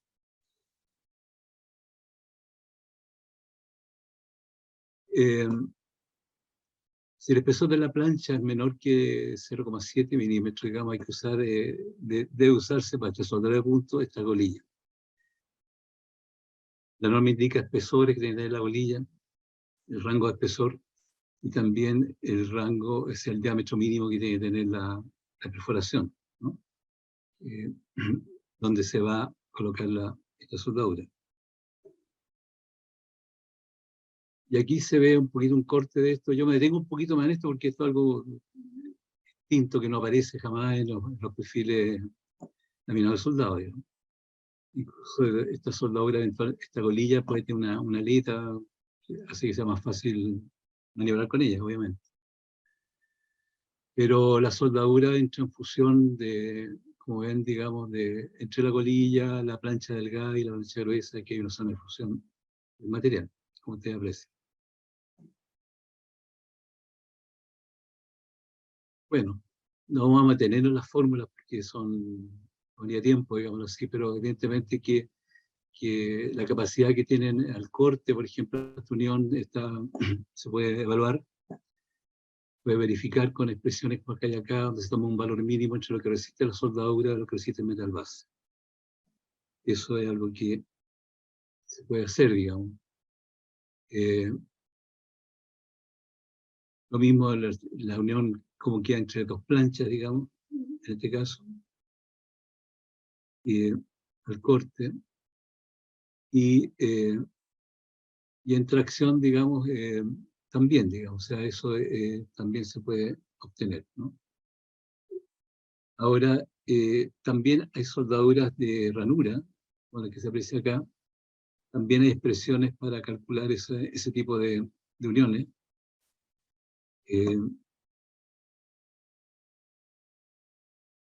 Y a ver, una bien extraña que aparece en la norma es esta, ¿no? Dice soldadura de costura en borde superior de elementos trasladados. Cuando esto yo lo leí en inglés me costaba imaginar un poco la situación. Pero tiene que ver con este tipo de uniones, ¿no? De unir una placa contra otra, o sea, digamos un perfil o una plancha, digamos, que tiene esta forma, una forma y otra plancha que tiene forma de L, y que se hace un destaje aquí, un destaje con el objeto de unirlas, ¿no? Y aquí estamos uniendo dos planchas también de esa misma manera, dos perfiles, perdón. Entonces, también hay expresiones de cálculo para esto y también se puede atacar incluso ese tipo de uniones. ¿Ya? También hay, para soldadura de tipo filete, digamos, también hay formulaciones para determinar esa resistencia. Siempre aparece, en todos los casos aparece esta diferenciación de qué pasa en el sentido longitudinal o qué pasa en el sentido transversal. Y como son distintas situaciones, obviamente. Después aparece esta, queremos mencionar al comienzo, de cómo evaluar, digamos, la resistencia de una unión de este estilo. Aquí la carga es longitudinal, como ustedes aprecian. Y también aquí tenemos en la otra dirección, en realidad. En la otra dirección es transversal, no bien longitudinal. Bien, entonces hay como expresiones cuando la carga viene en esta dirección o en esta otra dirección, digamos. De eso se trata. También, si se llena toda la superficie de soldadura, digamos, qué garganta de soldadura a considerar, bueno, ese tipo de cosas también.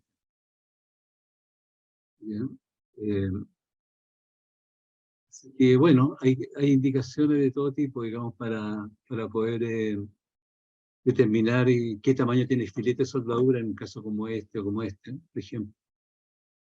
Y ya sabiendo eso, cómo determinar la resistencia de la unión, ¿no? Frente a una carga en la dirección longitudinal o transversal. Después está la soldadura de resistencia, que en realidad esto es también un poco raro, digamos, también este tipo de soldadura. Se refiere a soldaduras de punto, esto. Y se refiere a usar, a soldar dos planchas sin metal de aporte, o sea, como que, aplicando a alta temperatura y que entre en fusión una zona y queden dos planchas unidas por ese motivo, con ese objeto. Entonces, bueno, para eso también, con planchas delgadas se puede hacer este tipo de uniones también, uniones puntuales. Después están las conexiones apernadas, ¿no? Las conexiones apernadas no nos vamos a detener mucho porque en realidad es bastante similar el enfoque es bastante similar al que tiene la parte 1 de la norma, pero refiere la mirada de soldado. En la mayoría de los casos, dado que las planchas son delgadas, lo que controla es el aplastamiento. Eh, eh, y no el corte del perno, ¿no? El perno no va a fallar, digamos, que fallaría en la plancha delgada y que puede tener este tipo de aplastamiento, que aquí se ve bien claro, y aquí puede haber un poco de aplastamiento y también un corte, ¿no? Corte combinado con corte. Y si tenemos varios pernos en una plancha, bueno, puede también fallar la sección neta de la plancha, digamos, ¿no? Entonces, bueno, esto es similar, conceptualmente similar a lo que tenemos en la norma 1, así que no nos vamos a explayar en esto. Después viene la novedad, digamos, que son los tornillos, ¿no? Los tornillos, digamos, que se considera como tornillos estos límites, ¿no? Entre 2,03 y 6,35 milímetros. O sea, hasta 6 milímetros, digamos, se considera como tornillo. Y no como perno, que uno podría pensar dónde está el límite. Pero bueno, también hay factores fuertes de minoración y de seguridad, digamos. Y bueno, esto, como digo, es algo que tiene varias fallas posibles, ¿no? Y aparecen fallas que antes nunca habían aparecido, digamos así. Por ejemplo, si está dos planchas unidas en tracción, pero produciendo corte en la unión, digamos, hay una falla que se incline el conector, el tornillo en este caso, junto con que se inclina, hay aplastamiento en las zonas vecinas, digamos. Entonces hay una combinación de inclinación del elemento y aplastamiento. Y también no puse ninguna figura, que eso es obvio, digamos, que se busca corte en el propio tornillo, obviamente. Entonces estas son fallas posibles en corte que también la norma las trata y las permite evaluarlas, digamos. Eso en corte. Ahora, si hablamos en tracción, aquí también aparecen fallas bastante especiales, no fallas posibles en tracción. Por ejemplo, aquí tenemos una plancha y otra plancha, dos planchas, y el perno, esta plancha sometida a tracción se desprendió de la plancha inferior, y la plancha superior viajó hacia arriba junto con su perno. Esto uno puede imaginar que puede pasar en una cubierta de techo que está sometida a succión. La succión la succión del viento puede provocar una falla de este estilo. También está la posibilidad de que el perno siga firme y que la succión, o sea, la tracción que tiene el conjunto haga que se desgarre la plancha superior. Y este tema yo le daría bastante importancia porque aparece con frecuencia que cuando hay temporales de viento en Chile, digamos, en alguna zona, vuelan los techos, ¿no? Y los techos vuelan porque incluso pueden ser peligrosos, provocar accidentes, digamos, ¿no? Entonces, la verificación de la fijación de las cubiertas es algo que se suele descuidar, ¿no? Imaginemos zona donde el viento fuerte, como puede ser Punta Arenas, puede ser un elemento bien crítico. Entonces, realmente, este tipo de falla, en la medida que hayan fijaciones atornilladas, digamos, de la cubierta, o sea, es necesario de todas maneras chequear, ¿no? Chequearle que la succión en el techo no vaya a provocar una falla de este tipo. Bueno, aparecen la falla por extracción, aparecen las expresiones para poder calcularla. También aparecen este tipo de falla, pero esto también depende mucho de la forma física que tiene el elemento, ¿no? El elemento, el tornillo, probablemente tal, el conector, digamos. Y las cabezas, los conectores que tienen importancia, ¿no? Para este tipo de fallas, si la cabeza es hexagonal o es circular, o lleva una golilla fija a la cabeza, eso también es un factor a considerar, ese DW que aparece acá, o DH, en el caso. eso es una medida, una dimensión que influye, digamos, en la posibilidad de esta falla. Entonces, yo pienso que es importante atenderla, digamos, ¿no? También cuando se sometida a corte, digámoslo así, la posibilidad de esta falla, bueno, hay expresiones para esto, y aquí hay como una expresión, una fórmula para cómo evaluar la inclinación y cómo evaluar el aplastamiento, ¿ya? Y el aplastamiento depende un poco de los materiales, de la calidad del acero, digamos, que tenemos en la plancha. Bueno, la inclinación depende del diámetro bueno, también depende del diámetro del tornillo. Entonces aquí hay que tomar el menor de los dos valores, el menor valor de todo esto, para ver qué es lo crítico, ¿ya? Y dos situaciones dependiendo de la relación que hay entre las planchas que se están uniendo. Pero eso nos lleva a dos fórmulas, digamos. Hay que tomar el menor valor, y una fórmula es esta, la otra fórmula es esta, y por supuesto hay que tomar la zona segura, digamos, de que se puede obtener estas dos eventuales fallas. Esto representa las fórmulas que vimos recién. Bueno, y las complicaciones no llegan hasta ahí, hasta las solicitaciones individuales, sino que también a la combinación de las solicitaciones. Podríamos tener extracción y corte al mismo tiempo. Y bueno, en ese caso hay que usar fórmulas de interacción como las que se aprecian acá.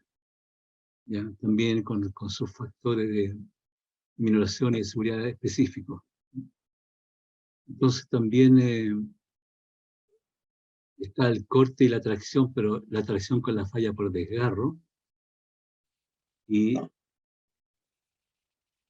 el corte y la tracción, pero en tracción la falla por extracción. Recuerden que vimos recién que habían dos tipos de falla. Y están estos dos tipos de falla en tracción. Entonces se hace la interacción con cada una de esas fallas, para ver cuál es la más crítica. Desgarro y extracción. La formulación es un poquito distinta. Entonces esto con los tornillos, como digo, yo me tengo un poco aquí porque la verdad es que es algo que es nuevo en un sentido, ¿no? Ahora el mismo tornillo puede estar, obviamente el tornillo también tiene que estar resistido, obviamente, no solamente la plancha.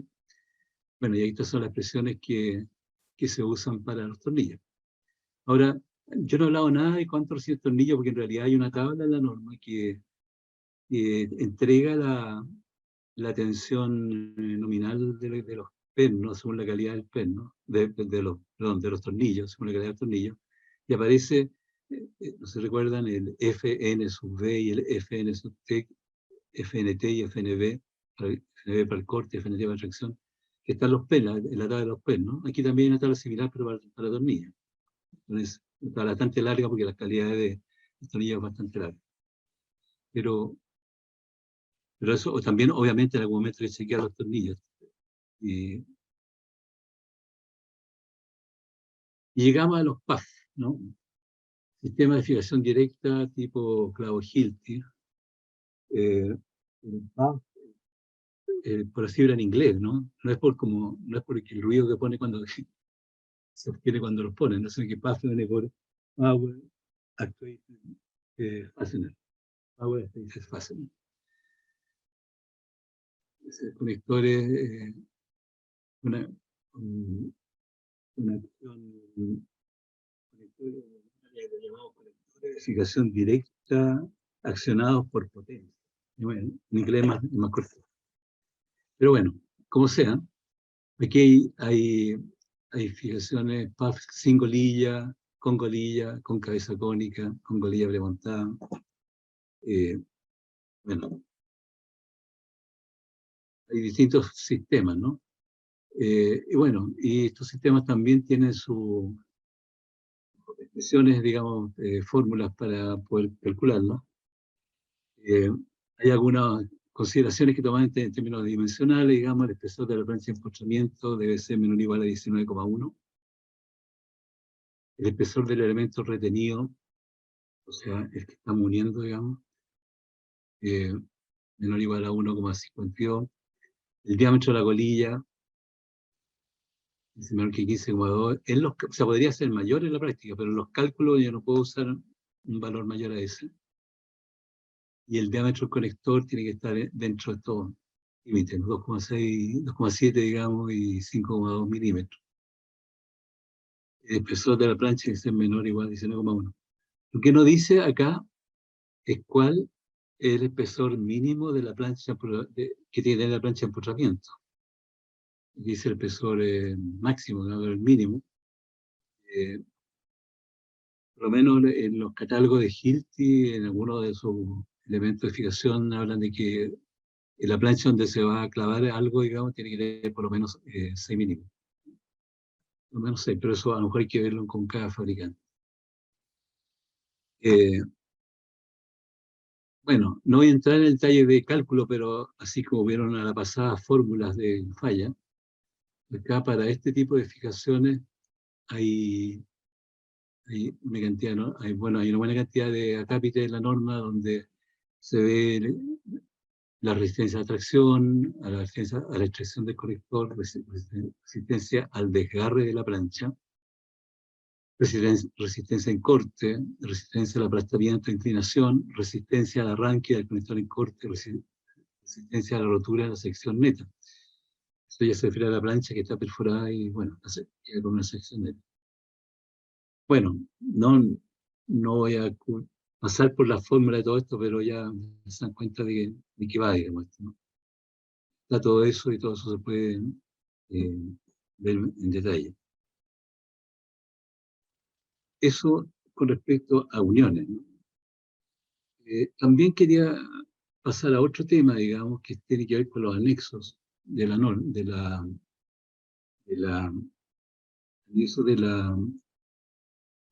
norma, que son estos dos anexos, ¿ya?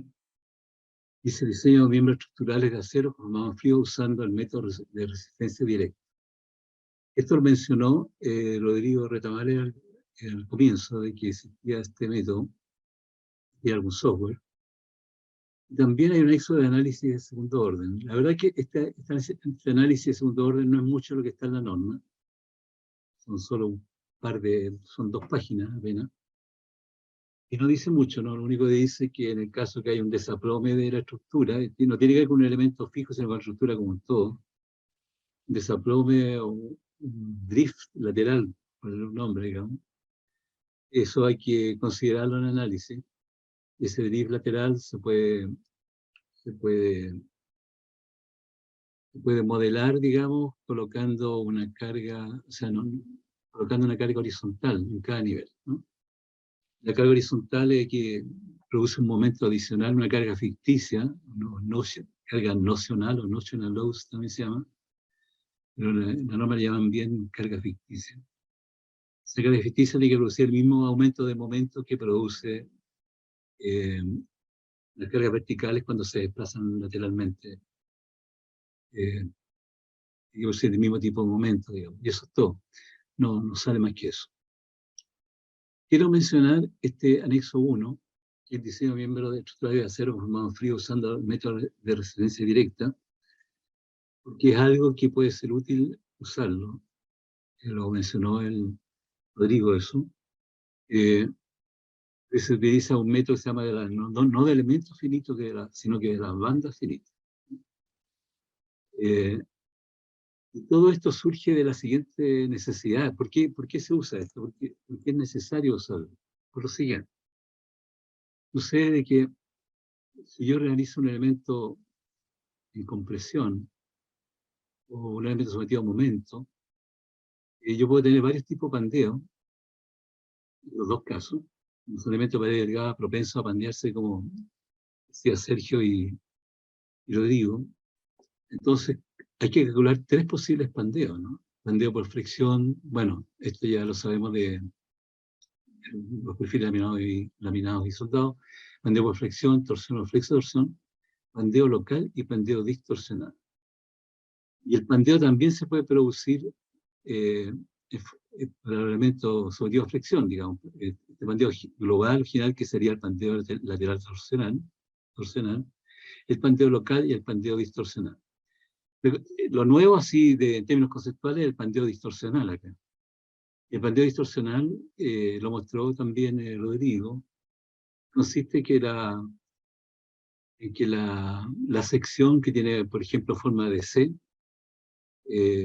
pierde su forma, ¿no? Que como que las alas se abren, los ángulos ya no son de 90 grados en la unión del ala con el alma, con los pliegues, digamos, sino que son otros ángulos, digamos. O sea, se distorsiona la sección, ¿no? Entonces, sucede que no es tan simple estar calculando todos estos pandeos, este bandeo, este bandeo, este bandeo, este bandeo, para saber cuál es el menor de todos. Y la verdad es que eso implica bastante trabajo, estar buscando eso. Llegado al caso, yo quiero analizar un elemento de gas, digamos, de conformado en frío, calcular todo eso. Y la norma no nos hace fácil esa tarea. Aquí les voy a mostrar, pero no asustarlos mucho, digamos, pero aquí, por ejemplo, tomamos ejemplo, quizás uno de los peores en realidad, tome este abajo, bandeo distorsional para un elemento sometido a flexión, a momento. Supongamos que quiero calcular esto, ¿cuál es el valor de este momento, el MND? La resistencia nominal a la flexión para el pandeo, en relación al pandeo distorsional. Si quiero calcular eso, ¿qué es lo que nos dice la norma?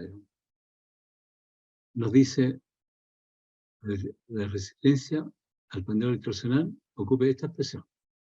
Mn, y esto que está aquí, ven ustedes, y aquí aparece un momento crítico de pandeo distorsional, aparece aquí también momento crítico, pandeo distorsional, y le medí, bueno, ese es un momento que implica el inicio de la afluencia.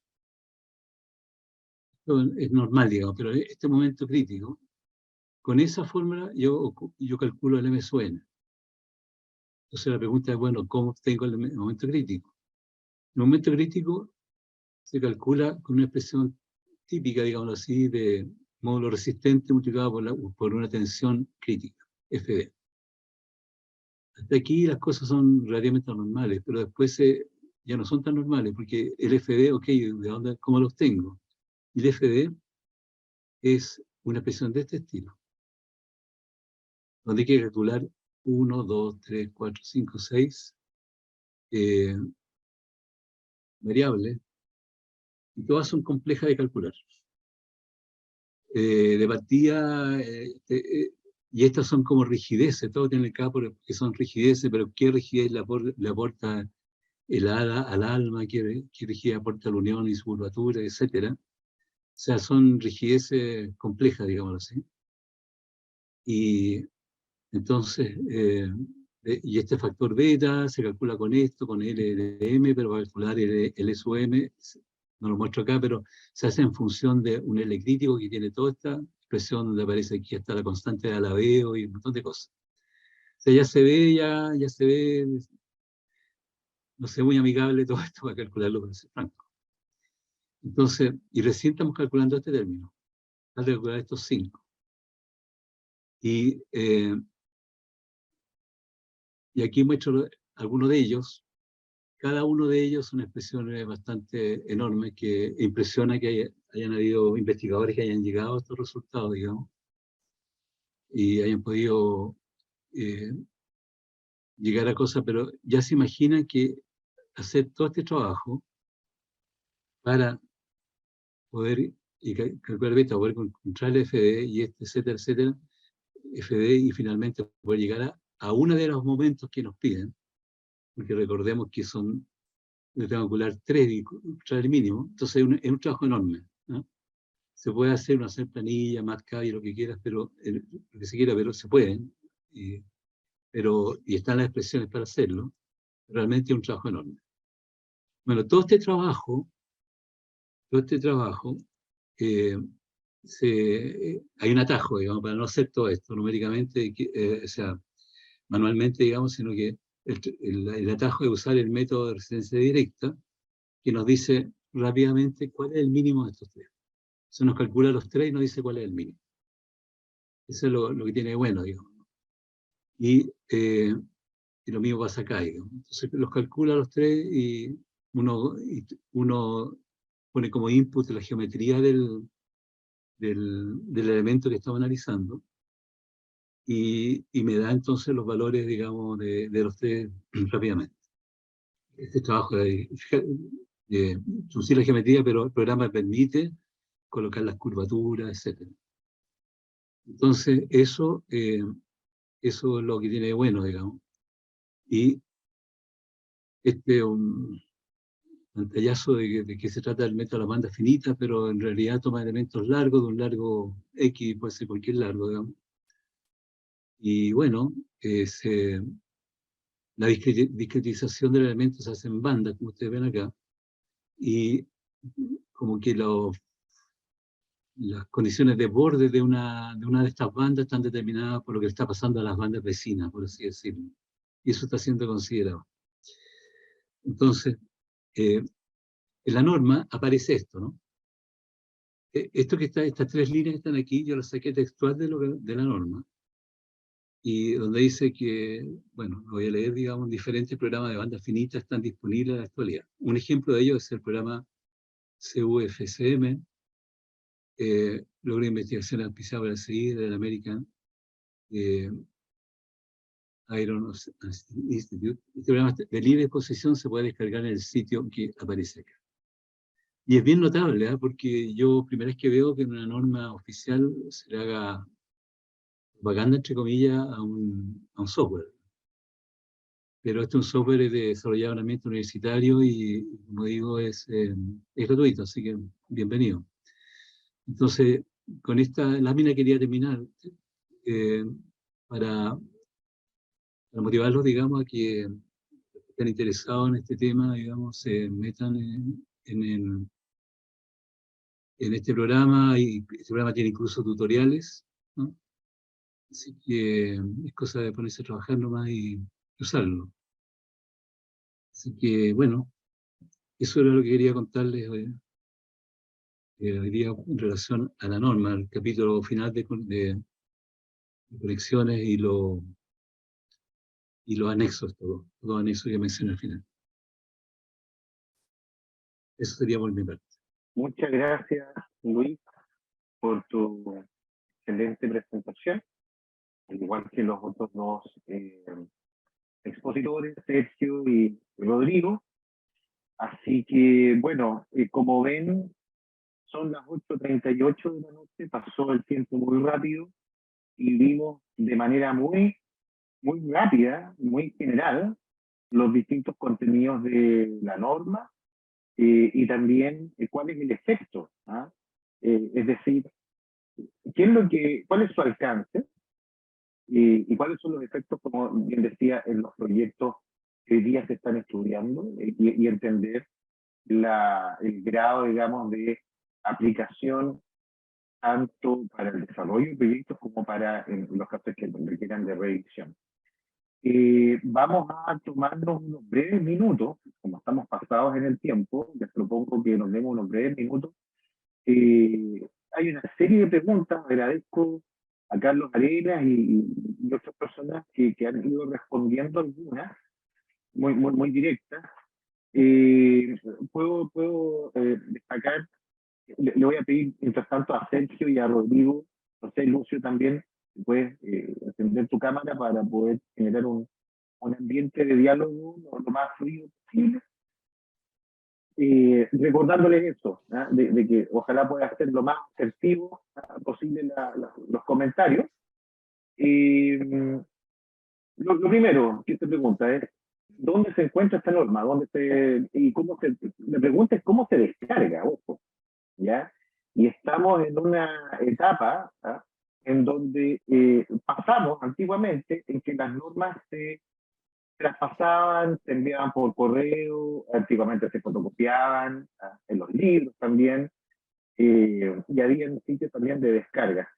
Bueno, esto ha ido avanzando progresivamente, las normas tienen derecho de propiedad intelectual protegido, y no está permitido, esas típicas frases que tienen los libros, no está permitida su reproducción en cualquier formato sin autorización de su autor. En este caso, los autores del INN, y ellos lo que solicitan es que las normas sean muy bien utilizadas en ese ámbito. Por lo tanto, el canal natural para llegar a las normas es adquiriéndolas directamente y licenciándolas, sobre todo para el uso profesional, para las empresas o para los profesionales, ¿ya? Eso lo hacen directamente a través del INN y es muy directo, muy rápido. Y otra pregunta, entonces, respondiendo, las normas en general del INN, particularmente estas, no se descargan, no existe un sitio de descarga, sino que se compran. Y se compran de forma licenciada, de manera de que ustedes, al igual como tienen un software licenciado para hacer su trabajo, en este caso las normas tanto de cálculo de perfiles laminados, soldados, 427.1, como esta otra norma, también se compran licenciados y ustedes lo pueden utilizar con toda propiedad. Había otra pregunta muy relacionada con esto, que es el sitio web del NIMBU tiene un portal donde se pueden visualizar las normas que se establecen como obligatorias dentro de la ordenanza. Y efectivamente ahí están desplegadas algunas normas, no siempre están actualizadas, y en este caso específico, esta norma debiese estar disponible para su visualización, ¿ya? Sin costo. Este es un tema que hemos hecho presente en el Ministerio de la Vivienda, entiendo que lo están revisando, por lo tanto, si no es en estos días próximamente, esto debiese estar regularizado, pero todas las normas que son obligatorias, el mismo las dispone en su propio sitio web para visualización. Nuestra recomendación, como dicha, es que los usuarios, las empresas, los profesionales, al igual como disponen de licencias de software, deben disponer de sus propias normas, ¿no? Para no depender de estos otros sistemas. Aclarado eso, y diciendo también de que en estos últimos años también se han desarrollado normas de requisitos de productos. Es decir, cuando hablamos de perfiles conformados en frío, los perfiles tubulares, o con una costura, perfiles cerrados, disponen de la norma chilena NHF 3518, que está oficializada, disponen de la norma chilena 3576 de perfiles abiertos, también oficializada, y también se dispone de otra norma, por acá tengo el número, la 3378, que es del año 2019, que no está oficializada, esa norma está en proceso, pero esa norma ve los perfiles con recubrimiento metálico. Es decir, muchos de estos temas que se han hablado, y particularmente los referidos a tolerancia, a propiedades mecánicas, a propiedades de respuesta, de recubrimiento, se encuentran también regularizados en normativa chilena que antiguamente no existía. Así que, volviendo al tema de las responsabilidades, existen herramientas para que ustedes los puedan abordar. Pasando ahora entonces, en temas de software, vimos que incluso en la norma al final aparece una recomendación de software. Nos preguntan si que les gustaría que incluyéramos, que se van a incluir a los revisores estructurales. Por supuesto, los revisores estructurales y los desarrolladores y los proyectistas, todos, más que incluirlos, están obligados a autoinstruirse, a buscar los elementos de la actualización. Aquí tengo un tema que puede dar para conversación. Una persona dice que no tiene la norma, pregunta si esta norma hace alguna referencia a algún detallamiento sísmico. Si se hace algún link con la 433 o si se definen valores R, por ejemplo, para un detallamiento dado. No sé, Rodrigo, Sergio, Luis, ¿quién de los tres quiere responder entendiendo que es un tema, digamos, que está fuera del alcance de esta norma, pero directamente involucrado? O Sergio, disculpa, Sergio, tú habías activado la... Sí, este es un tema que lo hemos tratado con Rodrigo y Luis, ¿ya? Efectivamente, y lo mostraba yo al principio de las láminas, esta es una norma de diseño estático, al igual que lo es la 427.1. La 427.1 diseño en acero estático. Y si yo quiero requisito sísmico, en el caso de la 427.1 me voy a la 2369 y ahí encuentro el TES y todo eso. Es orientado, sí, a estructura industrial, minera, y también tiene un capítulo de naves livianas donde alineia algunos requisitos. Respecto de elementos de pared delgada, ya propiamente tal como este tipo,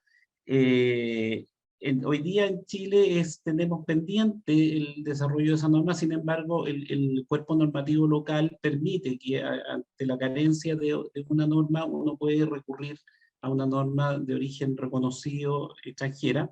Y como todo viene del paquete IC, existe una IC sísmica. Rodrigo ahí lo puede mencionar con más detalle. Entonces lo correcto sería irse a la IC sísmica. Ahora, respecto de los Rs, yo saco las cargas, las saco de las normas chilenas, la 433, la 2369, ¿ya? No se me ocurre a mí que puede hacer una nave industrial con una tipología de bajo espesor, así que probablemente no sea, puede que en algún caso que no estoy pensando se pueda dar algo de la 2369 por el lado de la nave liviana, por ejemplo, ¿ya? Si son tipologías conocidas, como por ejemplo estructuras de marco, estructuras abreustadas, la verdad que yo no veo inconveniente en usar los R del característico. Si estamos usando un sistema estructural no tradicional, la misma norma, tanto la 433 como la 2369, indica que el R tiene que ser 2, ¿ya? Así que también encontramos respuesta para eso. Y respecto a los requisitos sísmicos, tal vez Rodrigo puede indicar con más detalle lo que son IC sísmicos. Sí, para complementar un poco lo que estaba diciendo Sergio. Yo en particular trabajo mucho el tema no estructural, ¿no? Y para el caso de los tabiques, la norma 3357 establece que el R a utilizar el cálculo, no recuerdo exacto, pero es 1 o 1.5. Es decir, es un valor muy bajo y la demanda de utilidad es esencialmente nula. Entonces, por eso que hay mucho diseño no estructural, en particular de tabique, que se utiliza únicamente la NSH 427-2. Si tuviéramos mayor exigencia de utilidad, ahí tendríamos que recurrir a algún estándar como el ICS 400. ¿Sí? Pero dado que ¿cómo se llama? Detallamos ¿cómo se llama? Un tabique, ¿sí? Para prevenir los modos de falla, ¿sí? A fin de garantizar de alguna manera que se va a desarrollar la capacidad de flexión, es que no estamos basando únicamente en la 427-2 actualmente. Perfecto, Ahora, muchas la gracias. historia es parecida, pero hay una norma chilena para RAX. Estupendo, estupendo. Muchas gracias, Sergio y Rodrigo. Está el otro tema respecto de si se considera el uso de elementos de pared delgada en conjunto con placas de OCB, volcanita, terciado. Yo creo que está en directa línea con lo que estaba comentando Rodrigo. Dicen aquí Lucio, este es un tema también muy gremial, preguntan si la norma es obligatoria. No debería, así, condicional, no debería ser de libre disposición. Ahí yo creo que como representante, como gremio de la ingeniería estructural, hay señales y dudas. ¿Ah? Tal vez el AIC ahí puede dar certeza. Ustedes trabajan muy fuertemente con el Ministerio de la Vivienda respecto de este punto. La obligatoriedad de las normas y por otro lado la obligatoriedad de los profesionales del cálculo estructural de cumplir aquellas normas que sean obligatorias.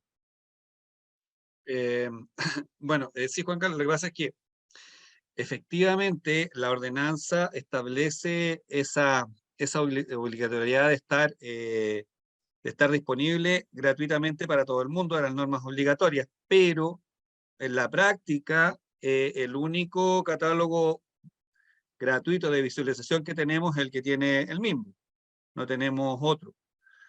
Como tú ya dijiste, las normas son de propiedad intelectual del INN y en la práctica hay que comprarlas, digamos, o aprovechar esta visualización. Al MIMBU se le ha pedido que actualice ese listado, pero bueno, hasta ahí podemos seguir insistiendo. Tengo entendido incluso que el INN en algunos casos le facilita alguna copia al ministerio que oficializa una norma, pero no sé si es de regla general. Ahora, en todo caso, es bueno, por ahí salía una pregunta, es bueno aclarar que la obligatoriedad la establece el decreto que ¿no es cierto?, que publica cualquiera sea los ministerios. En este caso es estoy mirando acá en nuestro listado, es el MOP. El MOP oficializó esta norma y ese decreto la establece como obligatoria. No necesariamente que esté publicada, digamos. Así que una vez está existiendo el decreto, es obligatoria y ojalá pronta sea gratuita su visualización al menos. Perfecto, Luis. O sea, Lucio, disculpa, muchas gracias. Y bueno, esto también va en línea con esto de asumir también las atribuciones y las responsabilidades. ¿Ah? Está la atribución del ingeniero por exigir determinados estándares y también las responsabilidades de cumplir.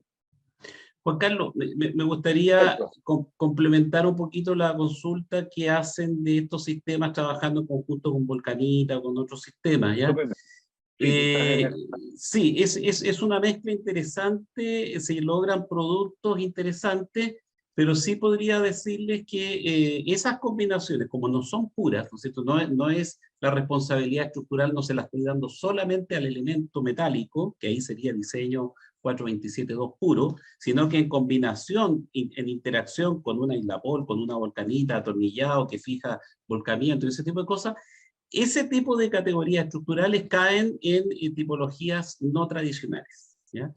Y las tipologías no tradicionales tienen una validación fuertemente experimental. O sea, yo tengo que ensayar esos sistemas, llevarlos a la falla, conocer su modo de falla y en base a esos criterios poder definir niveles de desempeño. Y ahí me meto mucho a la NSH 806. ¿Ya? Se pueden hacer, es atractivo, he visto yo muchos sistemas que vienen con aislapol incorporado incluso, pero ya son sistemas mixtos no tradicionales, no es diseño en acero, no es diseño en madera, eso es algo que entra en categoría de lo no tradicional y para eso existe una norma que da niveles de desempeño y requisitos, en este caso sísmicos, con un respaldo eminentemente experimental. Eso. Perfecto, Sergio. Oye, última pregunta. Espérate, Me Juan voy a Carlos. dirigir a Luis. Sí, Luis, dale, disculpa. Mira, en función de lo que dijo Sergio recién, también quiero mencionar que hay un capítulo F en la norma que determina los ensayos que hay que realizar para determinar el desempeño estructural de un componente. Y dice, entre otras cosas, digamos, que se deben hacer por lo menos 3 probetas idénticas y que los resultados se aprueban, digamos, si es que hay una desviación de ninguna probeta supera el 15% de desviación con respecto al promedio. Y si eso no se cumple, hay que hacer más ensayos. Y bueno, la norma permite determinar capacidades resistentes de componentes, digamos, esta norma, digamos. Eso complementa un poco lo que decía Sergio con respecto a la norma de sistemas constructivos no tradicionales. Perfecto, Luis, muchas gracias. Sí, yo quería ir cerrando ya esta conversación. Como ven, los temas dan para mucho y particularmente para un curso, ¿ah? Para un curso de diseño con elementos conformados, la interacción que tienen estos elementos con otro tipo de estructuras de otras materialidades o con estructuras de acero laminada o soldada. Hay una pregunta que dice, para el uso de perfiles costaneras en estructuras tipo cercha, en acero A36, ¿cuál sería la normativa más adecuada? Sería esta. Lo complemento con una pregunta que alguien hace y si quiero calcular una CA de 6 milímetros, 275/6, también sería esta. Pero sí, en ese caso, al que pregunta eso, lo más probable es que no van a controlar los pandeos, ¿ya? O sea, yo creo que la pared ya empieza a sentirse, hay que hacer el cálculo, ¿eh? Solamente estoy dando un orden de magnitud. En 6 milímetros no va a tener problemas con el perfil, probable que le dé perfil secciones brutas, ¿ya? Pero reducciones puede tener con espesores de 2 milímetros, He visto hasta 1,6 en perfiles tipo costanera, ahí sí es probable que tenga reducciones de sección efectiva. Perfecto. Y hay una pregunta que me gusta mucho que la hagan, no sé si me puedo permitir Sí, dale. comentarla. Mauricio Vera pregunta indicaciones que permitan considerar las cubiertas como estabilizadores laterales para las costaneras. Esa es una pregunta muy, muy interesante, porque nosotros escuchamos que afuera se usa eso, ¿ya? Y tiene fundamento en normativa ICE. ¿Ya? Lo que puedo decir al respecto es que para hacer eso hay una serie de requisitos que se deben cumplir, pero uno de los más relevantes, y que me van a entender por razones obvias, es que el panel de cubierta se fije al valle, ¿ya? Y eso en Chile no se hace. Las cubiertas en Chile se fijan en las crestas. Y eso es porque se gotean. En Chile el tornillo autoperforante normalmente se sobretorquea porque tiene una bolilla de neopreno y hay que instalarlo con una herramienta de control de torque. Y al valle, para que realmente la plancha fije el volcamiento de la costanera, pero lo frecuente acá es que ningún arquitecto acepta eso, porque eso son goteras de seguro, porque se suele sobretorquear el tornillo, se rompe la bolilla neopreno y después esa cuestión es una filtración que no, miles de filtraciones que no paran nunca. Entonces, la instalación del típico panel PD4, PD6 minero es con un gancho mega y se fija en la cresta. Y ya es una fijación demasiado lejos, está a 5 centímetros del ala superior de la costanera, entonces ya no me sirve para fijar el volcamiento. Esta pregunta viene muy amarrada con la idea de usar el panel de cubierta como arrastramiento de techo, que la 2369 lo permite haciendo unas consideraciones bien especiales en naves livianas, que es el capítulo 11. Pero lamentablemente debo decir que esas consideraciones en Chile casi nadie las cumple. Una de ellas es que también la fijación tiene que ser al valle, pero hay otra que tiene que ver con el acero. Los paneles, para que puedan hacer eso, tienen que ser aceros de grado 50 y tienen que tener una inercia por unidad de largo de un determinado valor y fijaciones al valle con una densidad de fijaciones. O sea, son no sé, creo que es cada un pie un tornillito. Acá en Chile, si vamos a fijar al valle, se ponen los mínimos para evitar filtraciones, normalmente se fija la cresta, y el acero típico que se usa en cubierta y revestimiento es grado 37, entonces tampoco cumplimos el grado estructural del acero para poder usar como diafragma. Sin embargo, la norma, la 2369, dice, si usted cumple los requisitos, lo puede hacer.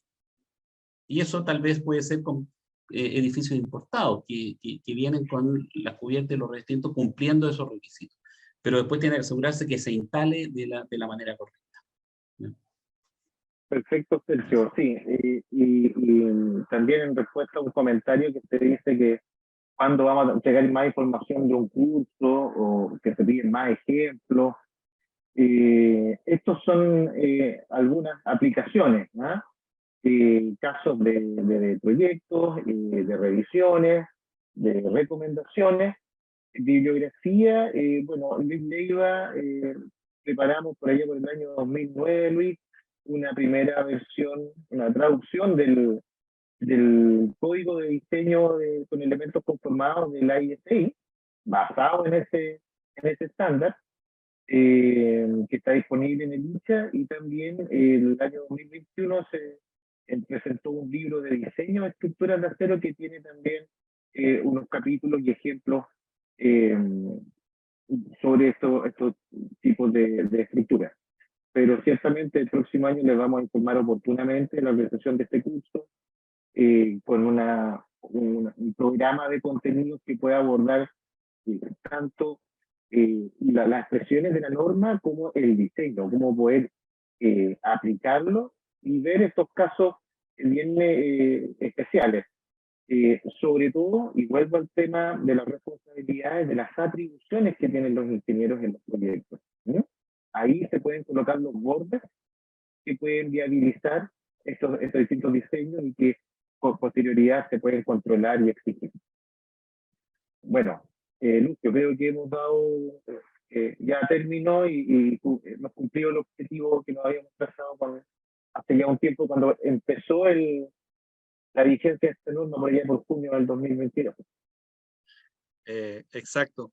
Yo, bueno, para cerrar, yo quiero pasar bueno, primero que nada agradecer a los expositores y bueno, y a ti Juan Carlos por esta brillante exposición. Quedaron hartas dudas, así que eso es bueno, quiere decir que hubo ahí harto contenido informado.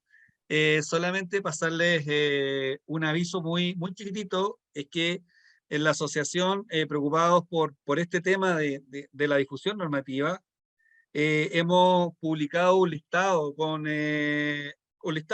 que es informativo, claramente informativo, hay un disclaimer ahí y toda la cosa, pero de las normas que necesitamos aplicar en los diferentes diseños que hagamos. Sergio también es parte de ese grupo que hemos trabajado fuerte, así que la invitación es que consulten en la página web de ICE, hay un banner que se llama listado normativo, marco normativo, sí se llama, y ahí pueden encontrar harta información de las normas oficiales y normas INN, normas oficiales, y de alguna manera orientarse en la que deben aplicar, y obviamente si encuentran un error, les ruego que a contacto@ice lo informen. Y solamente porque al final la responsabilidad, independiente de lo que diga la ordenanza o lo que diga, la responsabilidad final es del profesional que firma, así que hay que estar muy atento a lo que uno firma y estar consciente de que está a lo menos cumpliendo la normativa. Yo sé que no es un piso, pero es un piso que tenemos que cumplir. Así que eso, muchas gracias también, Juan Carlos, por tu moderación y participación. Muy bien, muchas gracias a todos y será hasta una próxima oportunidad. Muy bien.